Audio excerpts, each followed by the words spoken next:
دوستو، آج کی اس ویڈیو میں ہم صحابی رسول حضرت سلمان فارسی رضی اللہ تعالی عنہ کے اسلام لانے کے واقعے کو سنیں گے۔ حضرت سلمان فارسی رضی اللہ تعالی عنہ کے ایمان لانے کا واقعہ اسلام کی ابتدائی تاریخ کا ایک نہایت اہم اور سبق آموز واقعہ ہے، جو ایک سچے طالب حق کی جستجو، قربانی اور صبر کا عملی نمونہ ہے۔ ان کا واقعہ قرآن و حدیث میں حق کی تلاش کرنے والوں کے لیے مشعل راہ ہے۔ حضرت سلمان فارسی رضی اللہ تعالیٰ عنہ جلیل القدر صحابی رسول صلی اللہ علیہ وسلم تھے۔ حضرت سلمان فارسی کا تعلق فارس یعنی ایران سے تھا۔ آپ رضی اللہ تعالیٰ عنہ ایران کے مشہور شہر اصفہان کے ایک گاؤں روزبہ میں پیدا ہوئے۔ اسلام لانے سے پہلے آپ کا نام مابا تھا۔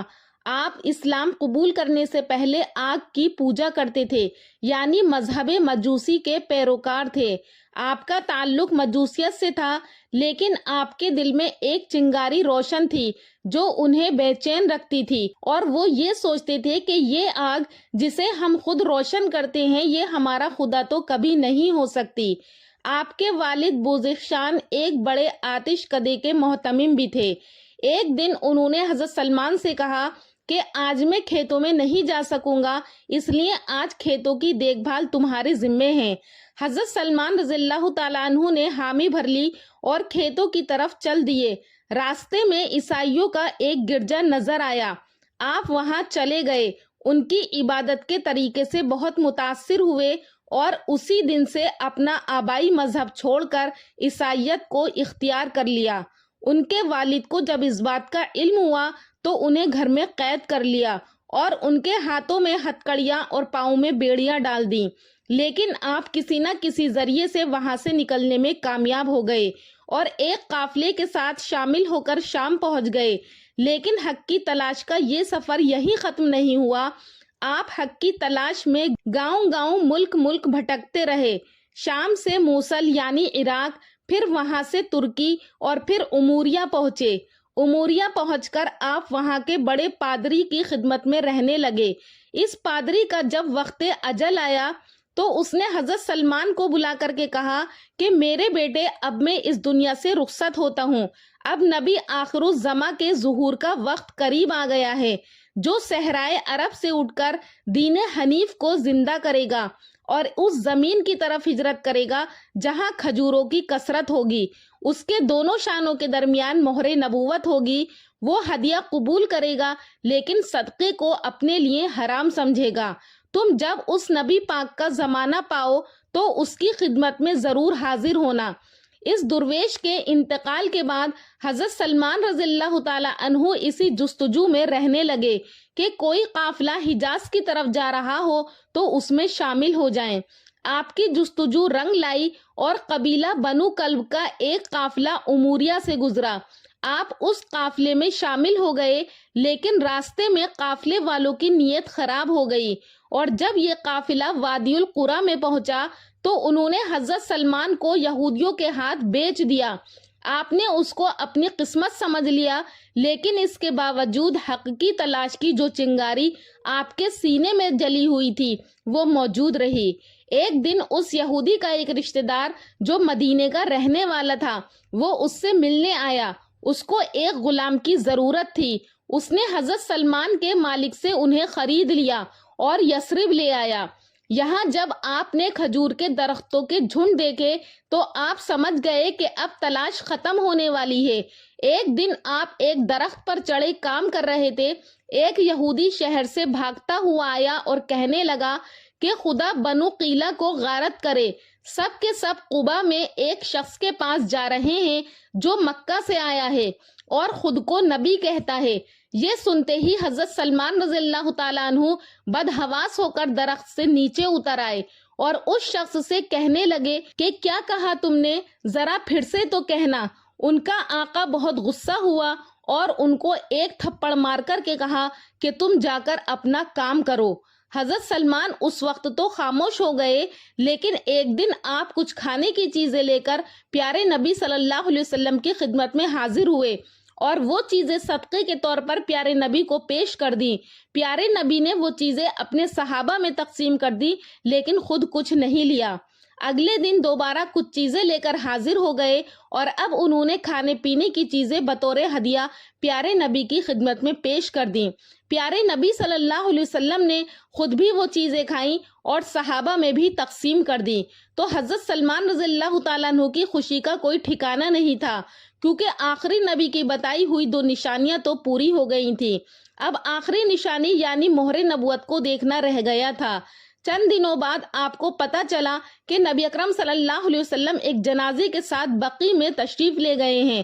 حضرت سلمان بھی وہاں پہنچ گئے اور پیارے نبی صلی اللہ علیہ وسلم کو سلام کر کے آپ کے پیچھے کھڑے ہوئے کہ موقع ملے تو مہر نبوت کا مشاہدہ کر لوں۔ پیارے نبی نے آپ کی کیفیت کو بھاپ لیا اور اپنی پشت سے کپڑا سرکا دیا۔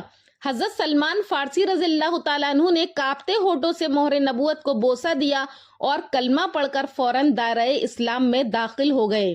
حضرت سلمان فارسی رضی اللہ تعالیٰ عنہ جب اپنا گوہر مقصود پا چکے تو اس ایمان کی دولت کو اپنے دل کے خزانے میں رکھ کر اپنے آقا کے گھر واپس آئے۔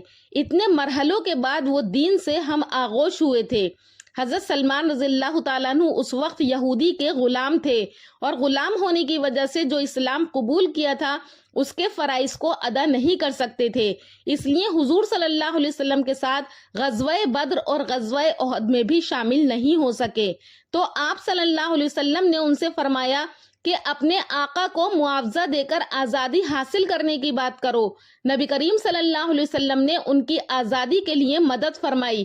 یہودی نے شرط رکھی کہ 300 کھجوروں کے درخت لگا کر دو اور 40 اوقیہ چاندی ادا کرو۔ رسول اللہ صلی اللہ علیہ وسلم نے صحابہ کرام سے فرمایا کہ کوئی ہے جو اپنے بھائی کی مدد کرے، اور ہر صحابی نے حضور کے کہنے پر ایک ایک کھجور کا پودا دے دیا۔ پھر نبی کریم صلی اللہ علیہ وسلم نے خود ان پودوں کو اپنے ہاتھوں سے لگایا اور تمام درخت پھلدار ہو گئے۔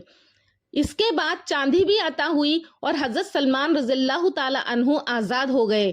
حضرت سلمان فارسی رضی اللہ تعالیٰ عنہ ایمان قبول کرنے کے بعد نبی اکرم صلی اللہ علیہ وسلم کی خدمت میں حاضر رہنے لگے۔ پیارے نبی صلی اللہ علیہ وسلم نے آپ کو یہودی کی غلامی سے نجات دلائی۔ اس کے بعد تو آپ سفر و حضر میں پیارے نبی صلی اللہ علیہ وسلم کے ساتھ ساتھ رہنے لگے۔ آپ بہت جلیل القدر صحابی تھے۔ آپ کے مرتبے کا اندازہ اس بات سے لگایا جا سکتا ہے کہ نبی اکرم صلی اللہ علیہ وسلم نے غزوہ احزاب یعنی جنگ خندق میں آپ کے مشورے پر عمل کرتے ہوئے خندق کھودی اور دفاعی جنگ لڑی۔ جنگ خندق کے موقع پر جب خندق کھودی جا رہی تھی، مہاجرین و انصار صحابہ کرام رضوان اللہ اجمعین میں بحث چھڑ گئی کہ سلمان کون ہے۔ مہاجرین کہتے تھے کہ سلمان ہم میں سے ہیں، جبکہ انصار کا کہنا یہ تھا کہ سلمان ہم میں سے ہیں۔ تو اسی دوران نبی کریم صلی اللہ علیہ وسلم تشریف لے آئے۔ آپ کو جب ساری بات کا علم ہوا تو آپ صلی اللہ علیہ وسلم نے فرمایا کہ سلمان میرے اہل بیت میں سے ہیں۔ آپ ہر وقت عشق نبی میں غرق رہتے تھے، اس کے ساتھ ساتھ انہیں جہاد کا بھی بہت شوق تھا۔ ان کے عشق رسول اور شوق جہاد کو دیکھ کر نبی کریم صلی اللہ علیہ وسلم نے ارشاد فرمایا کہ جنت 3 آدمیوں کا شوق رکھتی ہے، ایک حضرت علی، دوسرے حضرت عمار اور تیسرے حضرت سلمان رضی اللہ تعالی عنہ کا۔ ایک موقع پر آپ صلی اللہ علیہ وسلم نے ارشاد فرمایا کہ سلمان علم سے لبریز ہے۔ آپ بہت قناعت پسند درویش صفت انسان تھے، دنیا داری سے دور بھاگتے تھے۔ حضرت عمر بن خطاب رضی اللہ تعالی عنہ نے ان کو مدائن کا گورنر مقرر کیا۔ اس کی جو تنخواہ ملتی وہ غریبوں مسکینوں میں تقسیم کر دیتے اور خود چٹائی بن کر کماتے تھے۔ اس کا بھی 1/3 خیرات کر دیتے تھے۔ سفر ہمیشہ بغیر زین کے گدھے پر سوار ہو کر کرتے۔ ایک دفعہ اسی طرح آپ گدھے پر بغیر زین کے سفر کر رہے تھے اور پیبند لگا کرتا پہنا ہوا تھا۔ ایک شخص نے ان سے پوچھ لیا کہ اے امیر، یہ آپ نے کیا حالت بنائی ہوئی ہے؟ آپ نے جواب دیا کہ بھائی، آرام و راحت تو صرف آخرت کے لیے ہیں۔ آپ نے کبھی گھر نہیں بنایا، ہمیشہ کسی بھی درخت یا دیوار کے سائے میں رات گزار دیتے تھے۔ ایک مرتبہ ایک شخص نے ان سے کہا کہ میں آپ کو گھر بنا دیتا ہوں، لیکن آپ نے انکار کر دیا۔ جب آپ نے مسلسل انکار کیا تو اس شخص نے کہا کہ اچھا، میں آپ کی خواہش کے مطابق گھر بنا دیتا ہوں کہ آپ کا سر اس کی چھت سے جا لگے اور اگر آپ لیٹیں تو پاؤں دیوار سے جا ٹکرائیں۔ اس کے بعد آپ نے حامی بھر لی اور اس شخص نے ان کو ایک چھوٹی سی جھوپڑی بنا دی۔ جب آپ کا آخری وقت آیا تو آپ کا کل سامان ایک بوسیدہ کمبل، ایک بڑا پیالہ، ایک لوٹا اور تشلا تھا۔ لیکن زہد و تقوی کا یہ عالم تھا کہ انتقال سے پہلے حضرت سعد بن ابی وقاص آپ کی عیادت کے لیے حاضر ہوئے۔ دیکھا کہ حضرت سلمان رضی اللہ تعالیٰ عنہ زار و قطار رو رہے ہیں۔ سبب پوچھنے پر فرمایا کہ سرور کائنات صلی اللہ علیہ وسلم نے مجھ سے یہ وعدہ لیا تھا کہ دولت دنیا جمع نہ کرنا، اور میرے پاس اس دنیا کا اس قدر سامان جمع ہو گیا ہے، ڈرتا ہوں کہ کہیں اس اسباب دنیا کی وجہ سے آخرت میں آقا کے دیدار سے محروم نہ رہ جاؤں۔ آپ کا انتقال 35 ہجری میں حضرت عثمان غنی کے دور خلافت مدائن میں ہوا، اور حضرت سلمان فارسی کا روضہ بھی مدائن میں موجود ہے۔ دوستو، یہ تھا حضرت سلمان فارسی رضی اللہ تعالیٰ عنہ کا واقعہ۔ امید کرتی ہوں کہ آپ کو یہ واقعہ پسند آیا ہوگا۔ اللہ پاک سے دعا ہے کہ اللہ پاک آج بھی حضرت سلمان فارسی رضی اللہ تعالیٰ عنہ جیسے بہادر لوگوں کو اس زمین پر پیدا فرمائے، اور اللہ پاک حضرت سلمان فارسی کے درجات کو بلند فرمائے۔